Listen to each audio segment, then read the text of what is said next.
listening to them one by one. It's that kind of personal contact. You know, everyone says, oh, isn't there something faster? There isn't. There really isn't. And if that sounds like bad news, I'm sorry, but the good news is that that's really what works. Okay, well, the first thing you want to do is get the appointment. Bring. Hi, is Greg Lukovsky there? Sure, speaking. Oh, Greg, this is Michael Brown. I'm the organizer with Mike. I just wanted to see if you might have some time. I wanted to stop by to talk to you to find out a little bit more about you and tell you a little bit about what we're doing. Is there some time that works for you? I can't talk to you. You can't talk to me? No, I'm just kidding. Sure, when do you want to come by? How about, well, at your convenience, when's good for you? How about tomorrow? Tomorrow? Oh, great. What time? Noon. About noon. Okay, you'd have like half hour, 45 minutes? Yeah, great. Is that all? That's all you want to do is get together and just get to know me? Yeah, about noon where? At the Come to the temple. Okay, I'll see you then, thanks. Yep. Oh, and just in case anything comes up, here's my cell phone.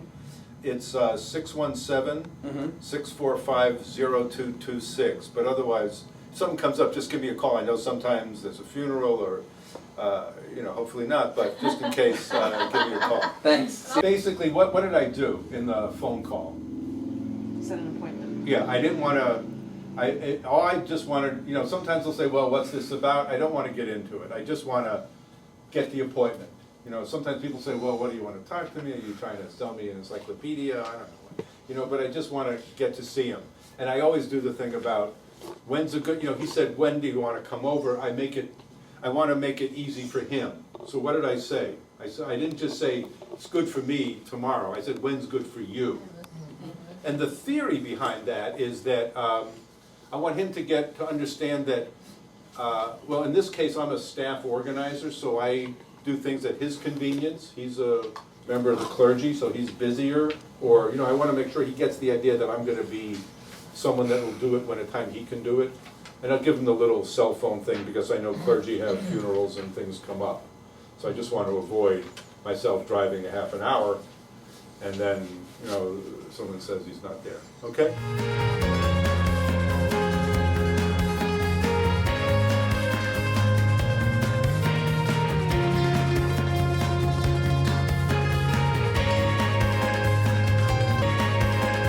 All right, Rabbi Lukovsky, nice to meet you. Well, so tell me a little bit, I've never met you. Tell me a little bit about you and, oh, are these your kids over here? Yeah, that's my daughter Noah. Oh, really? You have the red marker? Really? How old is she now? She's 2.5. Oh, really? And we're How's she? expecting in September. Oh, mazel tov. Thank you very much. Thank you. Oh, that's great. How's she doing? She's great. She's great. Yeah. She's great. Everything is good, thank God. Yeah. So how long have you been here? It'll be 2 years. In Really? July, we've been at Shir Tikva. Where do you sort of want to go with this? What does it sort of mean to you to be a rabbi here? It means to build community. I truly believe that the synagogue is about building community. So I think that it's about bringing people together in a deep and meaningful way. So I think my job as a rabbi, part of it, first and foremost, to be a teacher of Torah, a teacher of our faith. But it's also to be somebody who gets people to be in touch with their stories and then connect it to the Jewish story. And I really feel strongly that that's how we build community in the synagogue. What do you mean people be in touch with this?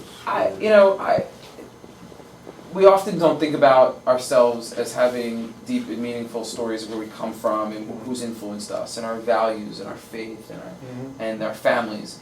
And part of my job is to get people to share that with each other and with me, and then learn about our own people's story through the Torah and through the Bible and through all the thousands of years of texts and stories, and connect their lives with that tradition. So that's what I feel like. In fact, you know, a lot of my story is about, you know, my dad's an immigrant.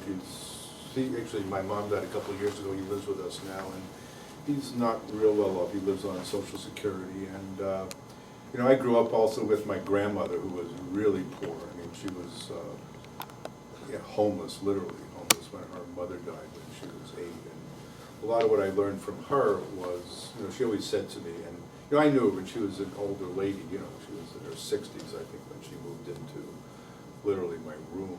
My dad picked up, and you know, I really learned what it's like to be really poor. So I don't know. I think that's I mean, that's part of who I am and why I do this. I mean, what leads you to do, I mean, what's part of your story? You say you wanna, I mean, Listen you know, to that. it comes a lot from my parents, but you know, my father is a retired public school teacher.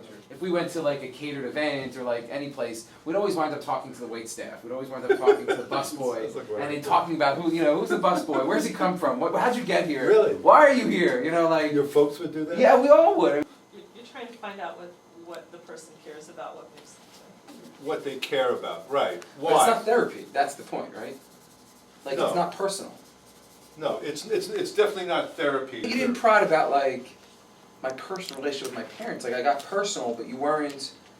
You know, the follow-ups weren't. It was.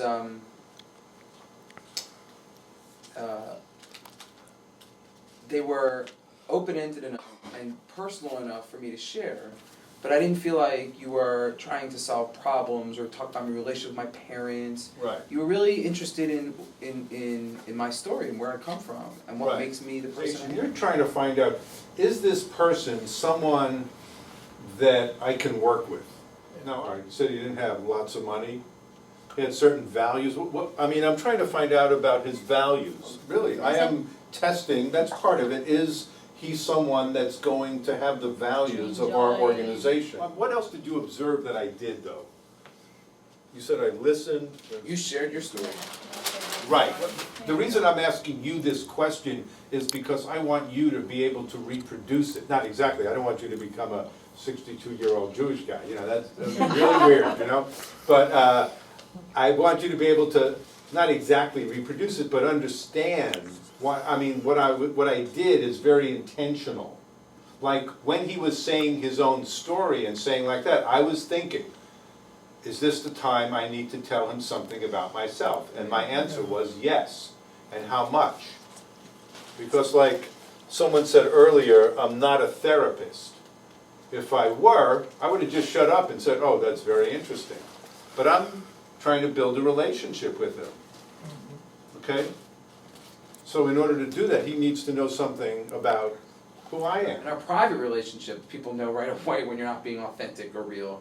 And that's what it was. You felt a sense of authenticity from you. You were just being honest. You were being vulnerable and open. The point is, if you're going to re-energize people after they're burned out, everyone has this story, has a story like this. But the important thing is you have a story like it. You do. You do. Each of you.